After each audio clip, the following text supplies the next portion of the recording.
안녕하세요. 인코랩TV 김승철입니다. 제가 지금 리뷰하고 있는 차는 볼보 코리아가 국내에 가장 최근에 런칭한 소형 프리미엄 SUV인 EX30입니다. 전기차죠. 이 차를 일상주행 조건에서 탔을 때 확인된 점들을 여러분들께 소개해 드리겠습니다. 본격적으로 리뷰 시작하기 전에 트립 컴퓨터 리셋 하겠습니다. 여기 이제 차량 상태에 가면요, 트립 정보가 있어요. 그걸 재설정을 이렇게 터치하면은 이렇게 됐죠. 그래서 리뷰 촬영 마칠 때 주행 거리와 총 평균 전비를 또 나중에 다시 살펴보겠습니다. 오늘도 카메라 말씀을 잠깐 드리겠는데요, 이 일상주행 영상에서는 이 운전석에서 앞을 보고 있는 이 각도에 대해서는 인스타360의 에이스 프로 2를 활용을 하고 있습니다. 그리고 나머지 이제 화면들은요, 제가 오랫동안 애용해 오고 있는 소니의 FDR X3000을 사용하고 있다라는 점도 함께 말씀을 드립니다.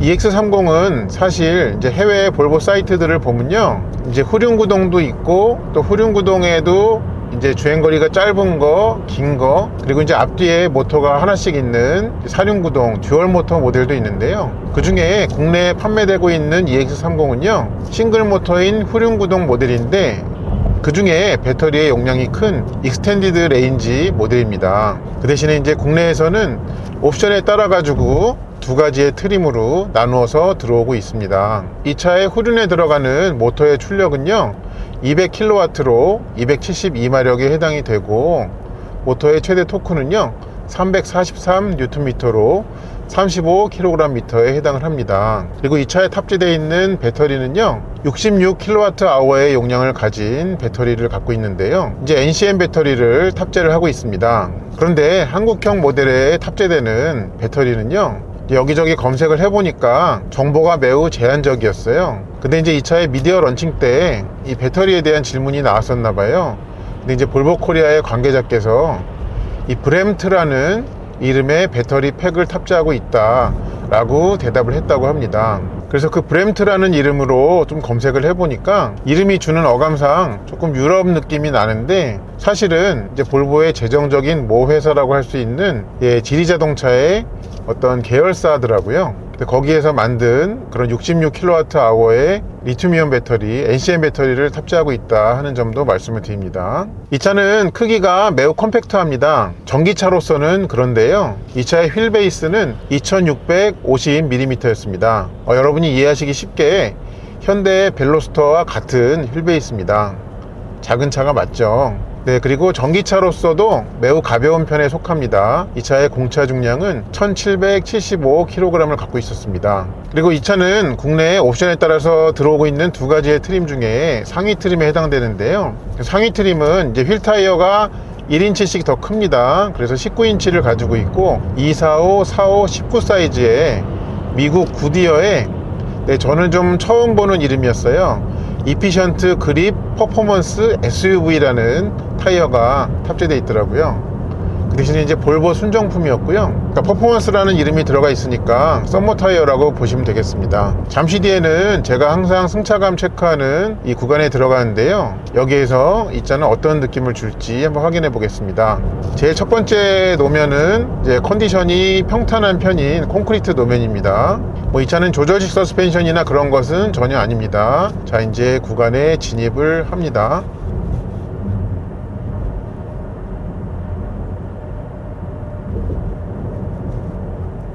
이게 이제 노면을 칠하는군요, 색깔을. 그런데 단단한 편입니다, 상당히. 그렇다고 해가지고 탑승자에게 불쾌감을 주는 그런 단단함은 또 아닙니다. 그러니까 스포티하다 라고 말씀드리는 게 정확한 표현이겠습니다. 그리고 이 서스펜션의 움직임도 상당히 짧고, 그 다음에 반응도 굉장히 빨라요. 이 노면 변화에 대한 반응 속도가 굉장히 빠릅니다. 근데 이 노면 컨디션이 좋은 이 구간에서도 이 스포티하다는 것이 느껴질 정도네요. 자, 이제 첫 번째 구간은 이렇게 왔고요. 자, 이제 조금만 더 가면은 계속적으로 기복이 있는 그 구간에 들어가게 됩니다. 거기서 어떤지 한번 볼게요. 이제 다른 차로 지나갔을 때는 이 충격이 상당히 전해지던 그런 움푹 파인 곳을 지나갔는데, 얘는 단단하지만 거기에서도 또 실내 탑승자에게 전해지는 충격량이 또 매우 억제되어 있다는 느낌을 줍니다. 지금 이 구간을 갈 때에도요, 얘는 노면에서의 변화가 있다는 것을 차체의 움직임으로 또 탑승자에게도 전달을 해주고 있습니다. 그래서 이제 컴포트냐 스포츠냐 라고 했을 때에는 이 중간에서 스포츠 쪽에 훨씬 많이 가 있는 그런 서스펜션 세팅이라는 것이 확인이 됩니다. 그렇지만은 단단하되 불쾌하지는 않은 그런 적당하다고 느껴질 만한 그런 스포티함이다, 그런 말로 정리가 가능하겠습니다. 이 차의 어떤 자세한 디테일을 보여드리는 파트는 따로 준비를 할 텐데요, 일단 운전 중에 이 실내에 대해서 잠깐 말씀을 드리면요, 정말 심플합니다. 이렇게 말씀드릴 수도 있을 것 같아요. 미니멀리즘을 맥시마이즈 했다 라고 보입니다. 이 차는 이 가운데에 세로 형태로 되어 있는 이 12.3인치의 이 모니터를 통해서 여기에서 모든 통제나 아니면 정보의 표시가 이루어집니다. 그리고 이 스티어링의 앞에 부분에 있는 여기는 이 운전자를 감시하는, 그러니까 운전자를 모니터링을 하는 적외선 센서가 이 안에 들어가 있습니다. 그리고 이 가운데 팔걸이의 앞부분에 이제 이 파워 윈도우 스위치, 요거는 이제 하드키로 이렇게 가지고 있고요. 그 외에는 전부 이 화면을 만지거나 아니면 스티어링 양쪽에 있는 스포크를 누르면서 조작을 하도록 하고 있습니다. 그리고 이 모니터는 이제 밝을 때는 하얀색 배경에다가 이렇게 터널 같이 어두운 데 들어가면은 검정색 배경으로 바뀌어요. 근데 이 바뀌는 데에 좀 시간이 많이 걸리는 편입니다. 그러니까 밝은 데에서 어두운 곳으로 들어갔을 때 이 하얀색에서 블랙으로 바뀌는 데는 좀 시간이 많이 걸리고요. 반대로 이제 어두운 곳에서 밖으로 나왔을 때는 다시 화이트로의 전환은 상대적으로 빠른 편이다 하는 말씀도 드리고 싶습니다. 그리고 이 차는 일반적인 볼보 모델들과 마찬가지로 운전자가 직접 변경할 수 있는 주행 모드는 갖고 있지 않습니다. 그 대신에 여기 이제 자동차 모양으로 들어가면요, 여기 빠른 컨트롤이 있죠. 여기 하단 부분에 원페달 드라이브가 있습니다. 그래서 이 원페달 드라이브는 이제 끄거나 켜거나 두 가지 단계로 갖추고 있습니다. 그리고 이 차의 주행 중에 설정은 요 밑에 있는 요게 다가 아니고요, 지금 요 화면에서 여기 설정으로 가면 요 주행 쪽에 있습니다. 그래서 지금은 이제 차가 운전 중이기 때문에 요 주행과 관련된 항목만 보여드리면 여기 이렇게 있죠. 그러니까 원페달 드라이브를 끄고 킨 거, 그리고 스티어링 느낌, 이 조향의 무게를 3단계로 조절할 수 있습니다. 그리고 개인적으로는 볼보한테서 매우 반가운 거는요, ESC 끄기가 있다는 점입니다. 이 볼보 브랜드는 이제 현재 판매되고 있는 모델 중에서는 이 ESC 끄는 거를 제공하는 모델이 없었거든요. 그리고 이제 이웃 브랜드인 폴스타조차도 이제 ESC 스포츠 정도까지만 있었는데, 근데 얘는 ESC 끄기를 제공을 하면서도 후륜구동이에요. 그래서 지금 제가 이제 와인딩 로드 리뷰 촬영을 하러 가는 길인데, 거기에서 어떨지도 좀 상당히 기대가 되는 부분이 있습니다. 그리고 국내에는 이제 두 가지의 트림이 판매가 되고 있는데요, 상위 트림인 울트라가 있고 그 다음에 하위 트림인 코어, 이렇게 두 가지가 있습니다. 볼보 코리아가 이제 용단을 내려가지고 처음에 발표했던 가격보다 더 인하를 했죠. 그래서 인하된 가격 기준으로 이제 울트라가 5,183만원, 그 다음에 코어가 4,755만원이었습니다. 두 트림은 가격 차이가 428만원인데요 이제 둘이 어떤 옵션상의 차이가 있나는 이 볼보 코리아의 홈페이지에 보면 자세히 나와 있었습니다. 제가 그거를 다 언급드릴 수는 없겠지만 좀 대표적인 것들만 몇 가지 좀 보여드리면요, 요 고정식으로 되어 있는 이 파노라믹 글래스 루프가 있냐 없냐의 차이가 있고요, 그 다음에 사운드바 형태의 하만 카돈 사운드로 업그레이드가 되느냐 아니냐 차이가 있었고, 또 이 앞에 시트가 전동이냐 아니냐의 차이가 있더라고요. 그리고 휠도 19인치냐 18인치냐의 차이가 있고요. 그리고 이제 주차와 관련된 편의 기능에서 차이가 있었고요. 그 외에도 소소한 차이들이 있었습니다. 그래서 이렇게 옵션 차이가 꽤 많은데도 불구하고 가격 차이를 428만원 정도로 했다는 뜻은 울트라와 코어 중에 이 사람들이 좀 더 울트라에 끌리도록 만든 것이 아닌가 라고 생각을 합니다. 물론 이제 두 트림 중에서 실제 판매량이 어느 트림이 많은지는 제가 알지는 못하지만요, 저의 막연한 예상에는 그렇습니다. 그리고 이제 가격 얘기가 나온 김에 한 가지 더 말씀을 드릴 것은, 2025년 되면서 이 전기차에 보조금을 지급하는 기준이 많이 세분화됐잖아요. 그래서 25년도에 바뀐 보조금 지급 기준으로 이 국고보조금과 서울시 보조금을 합하니까 이 EX30은 합해서 268만원이라는 보조금을 지급을 받더라고요. 그래서 국내에서의 이제 보조금 정책이 아무래도 수입차들에는 좀 짜게 돼 있죠. 그래서 이 차에는 다소 박하게 책정된 이제 전기차 보조금은 이제 대한민국에서 판매하는 외제차이기 때문에 생기는 그런 일인 것 같습니다. 볼보 EX30의 이모저모를 좀 보여드리도록 하겠습니다. 일단 전면에 그릴은 이렇게 깔끔하게 막혀 있고요. 이렇게 토르의 망치가 들어가 있는 헤드램프 유닛이 보입니다. 이쪽에도 보면 휠하우스 안쪽을 향해서 이렇게 뚫려 있는 그런 형태를 하고 있고요.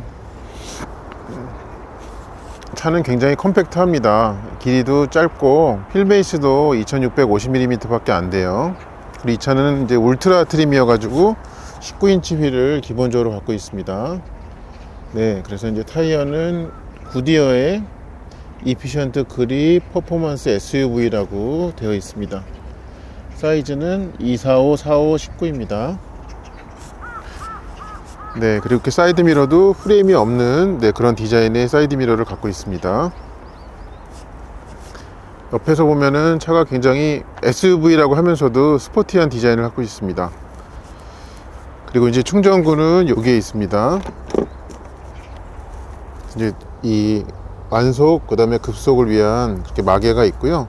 조명이 여기 이렇게 있는데, 사실 야간에 써보면은 이 안쪽에도 좀 조명이 있으면 좋겠다라는 생각은 들더라고요. 그리고 이제 EX30 이렇게 엠블렘이 있고, 그 다음에 테일램프는 이렇게 분리형으로 만들어져 있습니다. 그리고 이제 테일게이트 여는 버튼은 여기 있습니다.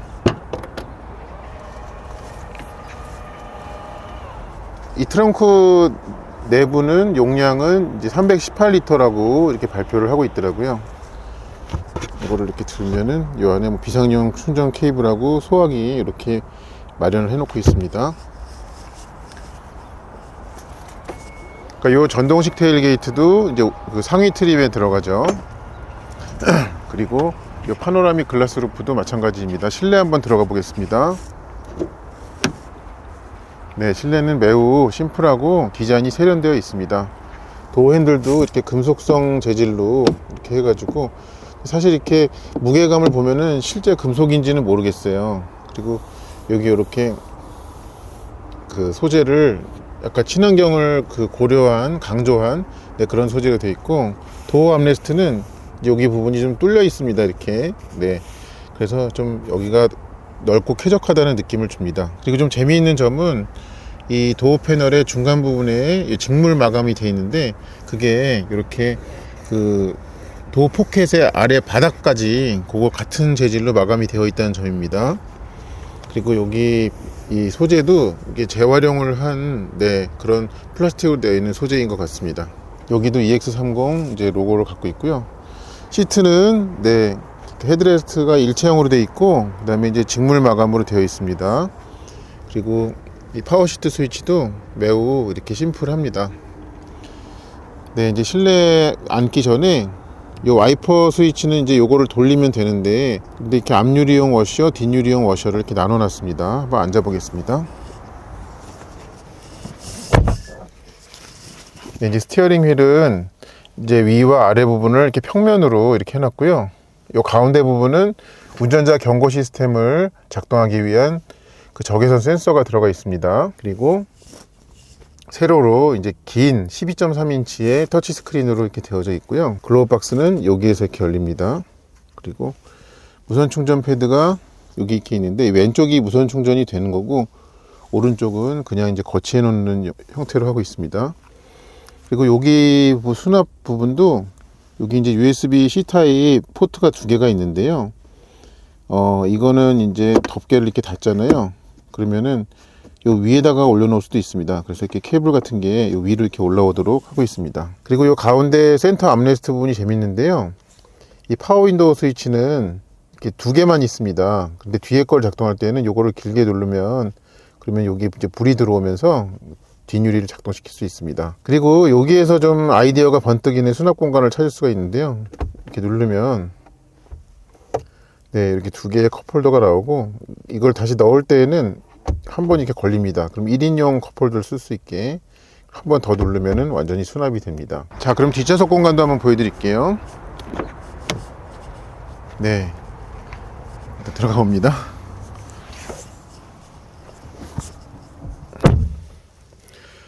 일단은 뒷좌석은 네, 이렇게 헤드룸이나 아니면은 이렇게 숄더룸 부분은 충분히 넓고 쾌적합니다. 근데 이제 문제는 다리 공간입니다. 레그룸. 그리고 이 바닥 쿠션이 앞뒤 길이가 매우 짧은 느낌입니다. 그리고 이렇게 뒷좌석에 앉아보면 이 등받이가 다소 이제 서 있는 그런 자세를 취하고 있습니다. 근데 이제 파노라믹 글라스 루프 때문에 실내에서의 개방감은 매우 뛰어납니다. 그리고 이제 2열 헤드룸도 매우 충분하고요. 네, 그런데 이제 이 뒷좌석은 그렇게 좀 되어 있다는 말씀 드리고, 여기 이렇게 보면은 뒷자리용 파워 윈도우 스위치랑 USB-C 타입 포트가 이렇게 있습니다. 네, 그리고 여기 이제 또 수납 공간이 이렇게 마련이 되어 있습니다. 그리고 이제 적재 공간을 덮는 그런 것은 잘 처리가 되어 있습니다. 그리고 이 차는 이제 스피커가 하만 커돈 걸로 9개가 들어있다고 하는데, 대시보드 부분에 이렇게 스피커가 일렬로 그렇게 가로로 이렇게 들어가 있고, 그리고 이제 뒷도어를 보면은 여기에도 이제 스피커 그릴인 것으로 보이는 네, 그런 형상이 이렇게 있습니다. 그래서 스피커가 전부 다 앞에만 있지는 않다라고 생각이 듭니다. 자, 이제 잠시 뒤에는요, 제가 항상 이 주행 중 실내 소음 측정하는 이 터널에 들어가게 됩니다. 제 채널을 보신 분들은 아시겠지만 여기는 콘크리트 노면이고 편도 1차선이죠. 이 차는 뭐 이렇게 도어에 이중유리나 이런 게 들어가 있지는 않습니다. 그리고 이제 타이어도 245로 폭이 넓은 타이어를 꽂고 있거든요. 그럼 어떤지 보시죠. 실내 조명 좀 켜겠습니다.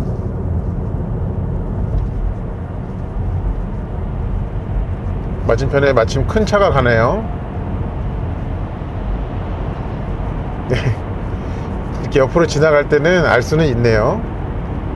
근데 이 모니터, 네, 지금 어두워진 지 한참 됐는데도 하얀색으로 오랫동안 남아있죠.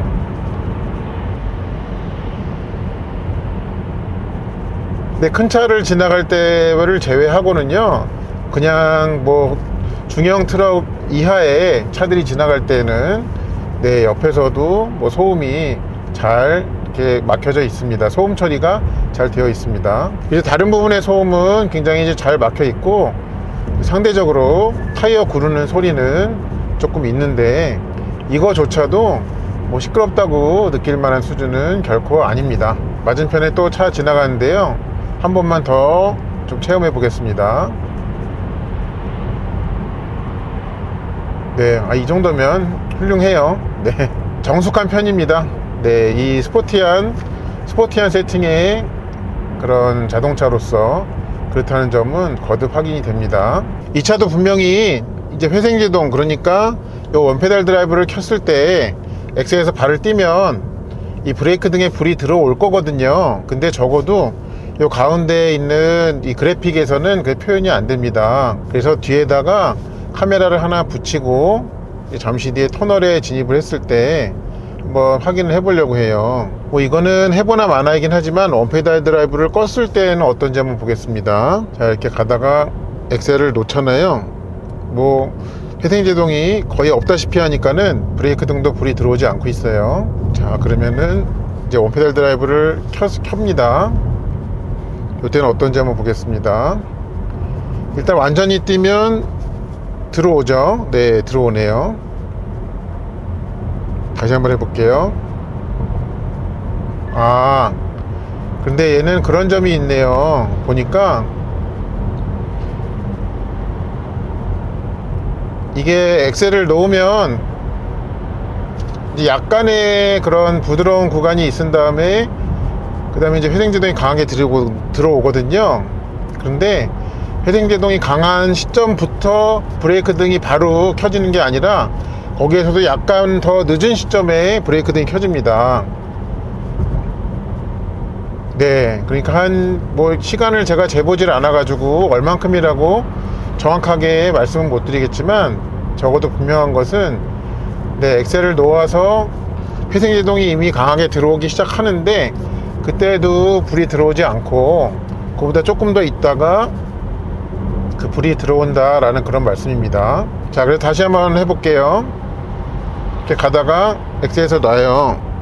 그러면 네, 몸은 벌써 이제 앞으로 숙여지고 있는데 그때도 빨간불은 들어오지 않고 그거보다 약간 더 지난 다음에 불이 들어온다 라는 그런 말씀입니다. 그래서 이거를 종합해서 다시 한번 말씀을 드리면요, 얘를 원퍼 헤드 드라이브를 켰을 때만 엑셀을 놓아야지 이제 브레이크 등이 켜지는데, 그것도 놓는다고 해가지고 무조건 들어오는 게 아니고 완전히 띈 상태에서 약간의 시간 차이가 1, 2초 정도 있다가부터 네, 그 빨간불이 뒤에 켜진다 라는 점을 확인할 수 있었습니다. 참고해 주시기 바랍니다. 이 차에는 말씀드렸다시피 별도로 구분되는 주행 모드는 없지만 이 원페달 드라이브를 이제 껐다 켰다 할 수 있잖아요. 그래서 뭐 주행하다가 엑셀을 놨을 때 이제 회생제동이 강하게 걸리느냐 아니면 거의 안 걸리느냐의 차이도 있지만요, 그 엑셀을 밟아 가지고 가속할 때의 특성에서도 좀 차이가 있더라고요. 그거를 좀 말씀드리려고 해요. 먼저 원페달 드라이브를 끄잖아요. 그럼 제일 먼저 알 수 있는 거는 엑셀을 밟는 무게가 가벼워집니다. 그래서 오른발을 좀 더 쉽게 가속 페달을 누를 수가 있어져요. 그런 반면에 엑셀이 쉽게 밟히더라도요, 가속감은, 그러니까 가속력은 좀 덜 올라갑니다. 그래서 좀 엑셀을 어느 정도 깊게 밟아야지 그때부터 좀 힘이 살아난다 라는 그런 느낌을 주고요. 반면에 원페달 드라이브를 켜잖아요. 그럼 곧바로 엑셀 페달이 무거워집니다. 그렇지만은 그 엑셀을 조금만 밟아도 이 가속감이 더 빨리 살아나요. 그러니까 엑셀을 밟은 깊이에 대한 이 가속력의 기울기가 더 가파르게 그렇게 느껴집니다. 그리고 원페달 드라이브를 끄잖아요. 그러면 혹시 엑셀을 완전히 놨을 때 회생제동 자체가 전혀 없는지, 회수되는 전기가 여기 표시해 보면은 약간은 있습니다. 그래서 여기 요 표시의 아래쪽으로 녹색, 그게 아주 짧게 이제 그래프가 가는데, 이 원페달을 끄더라도 엑셀을 놓더라도 그러니까 그 에너지 회생이 전혀 없는 것은 아니다 라는 말씀을 드립니다. 제가 지금 여기 그 100kW급의 단발짜리 급속 충전소에 와가지고 SOC 기준으로 8%에서 충전을 시작했습니다. 아까 충전을 시작한 시간이 한 4분 전이거든요. 12시 8분 정도. 그래서 지금 이제 80%까지를 목표로 설정을 해놓고 그 충전을 하고 있는데요. 처음에 연결하자마자는 뭐 1시간 10몇 분이 걸린다고 그래가지고 화들짝 놀랐었는데, 얘가 바로 이제 정신을 차리고 38분 후 이제 충전이라고 알려주고 있습니다. 지금 이제 10%대에서는 벌써 이제 75kW의 이 순간 충전 속도를 보여주고 있습니다. 얘는 이제 400V 시스템을 사용을 하고 있는데, 그 중에서는 이제 낮은 SOC에서부터 빨리빨리 이 전력을 받아 먹는 게 확인이 되네요. 그러면 제가 이것도 이제 매 구간별로 이제 20%, 30% 해가지고 70%대까지 좀 어떤 추이를 보이는지를 짧게 좀 기록을 하겠습니다. 지금 이제 배터리 SOC가 24%일 때는 여전히 70% 후반대를 보여주고 있습니다. 그래서 이제 30분 후에 충전이 완료된다는 반가운 소식을 전해주고 있습니다. 지금은 이제 30% 중반대인데 여전히 79, 그러니까 70 후반을 보여주고 있습니다. 충전 속도는 잘 나오고 있습니다. 지금 이제 외기 온도가 이제 10도 안팎이거든요. 그래서 이렇게 영하의 어떤 불리한 조건은 아니기 때문에 그런 이제 기후적인 영향도 좀 이 속도가 잘 나오게 하는데 80까지 순간적으로 됐어요. 영향을 주는 것 같습니다. 지금 SOC 40% 후반대인데요. 여전히 79kW를 계속 유지를 하고 있습니다. 이 지금 그러니까 10%대에서 40%대까지 거의 같은 속도로 쭉 충전 속도를 유지를 하고 있네요. 또 50, 60, 70도 한번 보겠습니다. 네, 50% 중반대에서도 여전히 79kW를 보여주고 있습니다. 속도 좋습니다. 네, 60% 중반 정도 되니까 약간 이제 충전 속도를 떨어뜨리네요. 73kW로. 그래서 아까 제가 12시 8분에 8%에서 충전을 시작해가지고 지금 65%니까 그러면 얼마나 걸린 거지? 30분 동안 65 빼기 8을 하면 57% 채운 거군요. 조금 더 충전해 보겠습니다.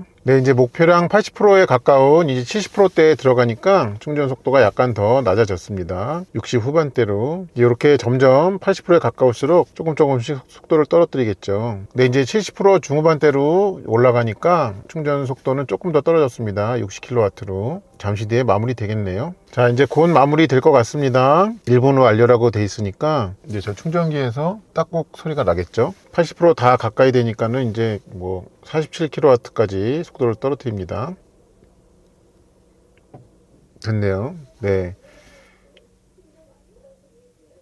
네, 저 이제 충전기에서 안내 멘트 들리시죠? 빨리 빼줘야죠. 짧게 말씀드리면요. 이제 12시 8분에서 시작해가지고 49분까지니까 41분 동안 SOC 8%에서 시작해가지고 80%까지 됐습니다. 그러니까 72%를 채운 거죠. 40분 동안. 그러면은 이 정도면은 뭐 얘는 배터리 용량이 아주 큰 차는 아니죠. 실생활에는 네, 어디 가는 길에 이렇게 충전하기에도 100kW짜리 충전기 연결했는데도 충전 속도가 잘 나와서 불편함이 없으시겠다 라고 말씀드릴 수 있겠습니다. 그리고 이제 차가 지금 멈춰 있는 김에 여기 12.3인치 센터 모니터의 구성을 한번 보여드릴게요. 큰 메뉴들의 그 항목은 아래에 있습니다. 홈 버튼이고 그 다음에 이렇게 앱을 하는 버튼, 그리고 이제 오디오 볼륨 이렇게 슬라이드, 시트와 핸들의 열선, 그 다음에 공조장치, 그 다음에 자동차와 관련된 거, 맨 마지막으로는 비상등. 네, 비상등조차도 이제 터치입니다. 그렇게 돼 있고,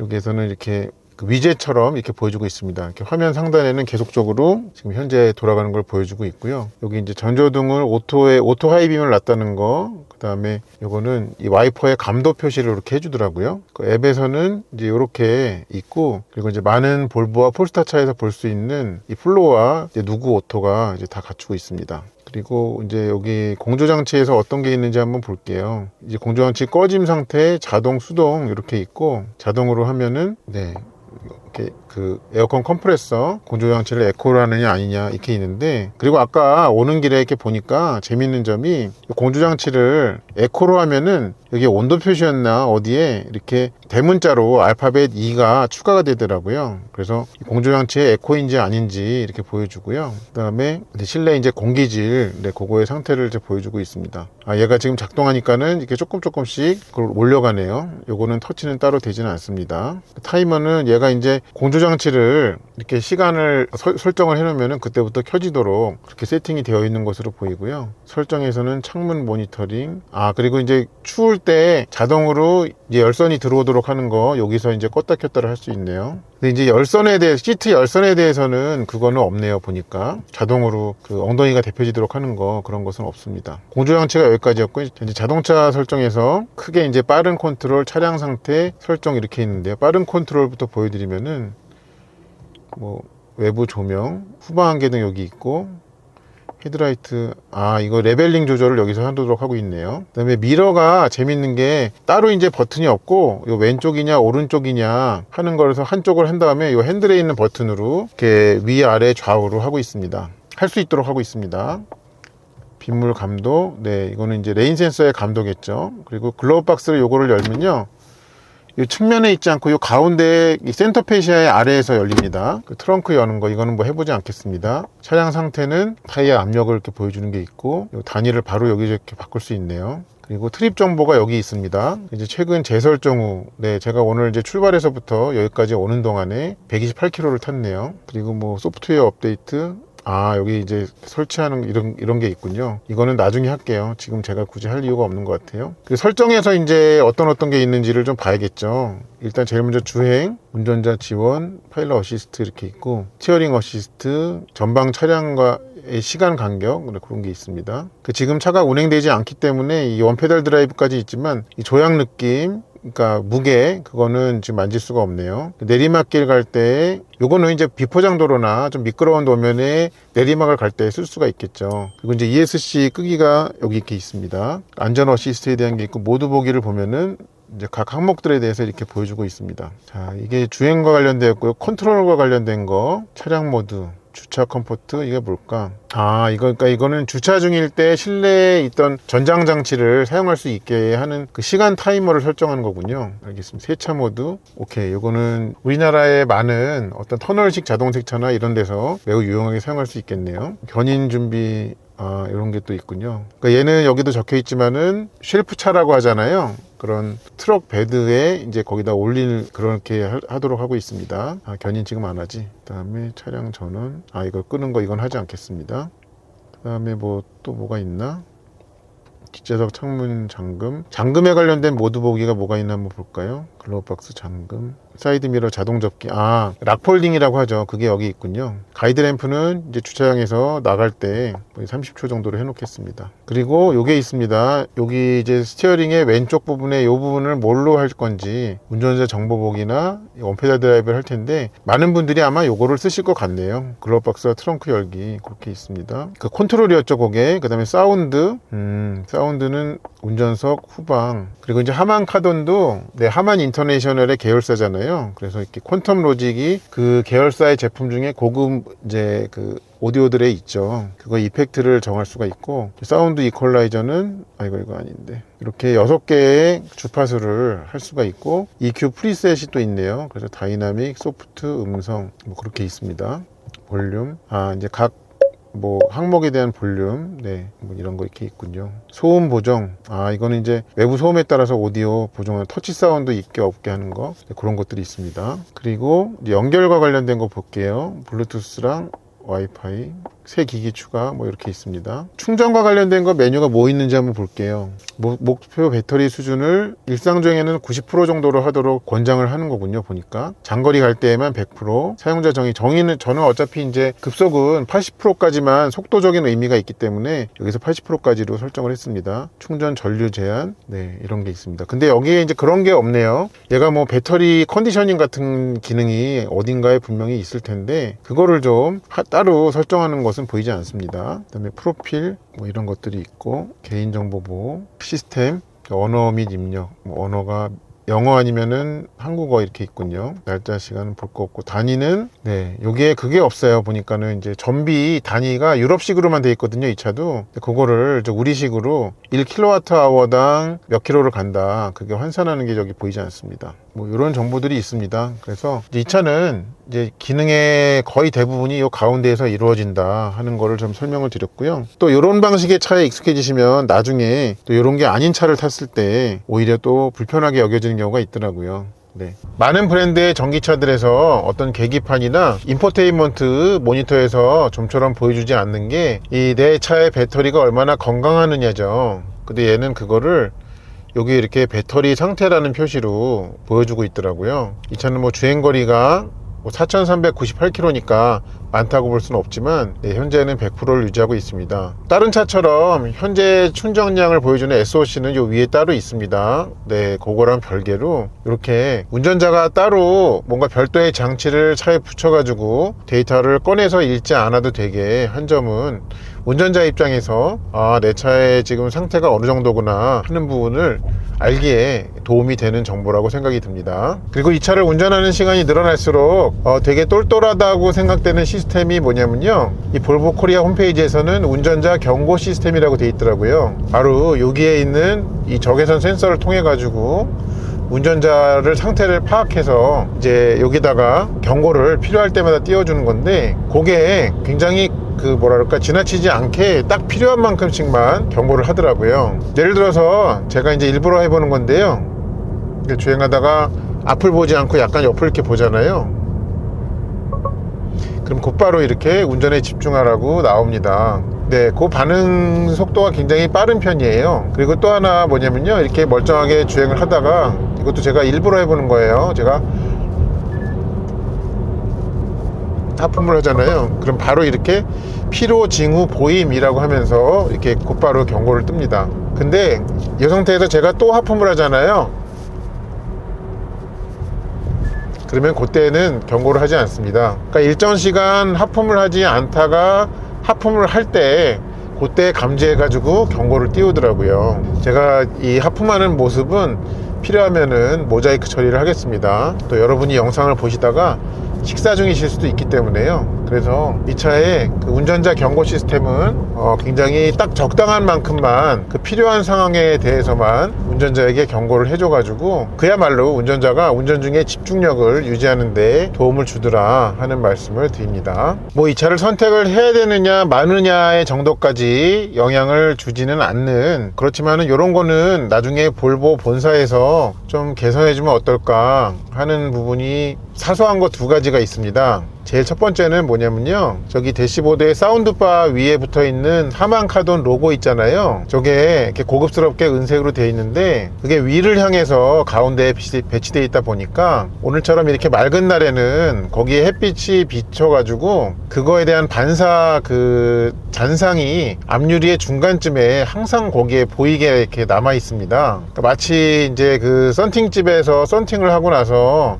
그 안 지워진 로고가 굉장히 큰 것처럼 그렇게 좀 여겨진단 말이죠. 그래서 저 로고가 있는 거는 상당히 좀 고급스럽고 좋은데, 네, 그런데 운전하는 입장에서는 그 로고의 위치를 좀 아래로 해가지고 이렇게 정면으로 운전자 쪽으로 보게 한다든지, 네, 어느 다른 위치를 좀 찾는 게 어떨까 싶습니다. 아니면은 뭐 좀 더 그 앞유리 쪽으로 가까이 붙어가지고 그 반사가 되더라도 간격이 거의 없게 느껴진다든지 그렇게 하면 어떨까 싶고요.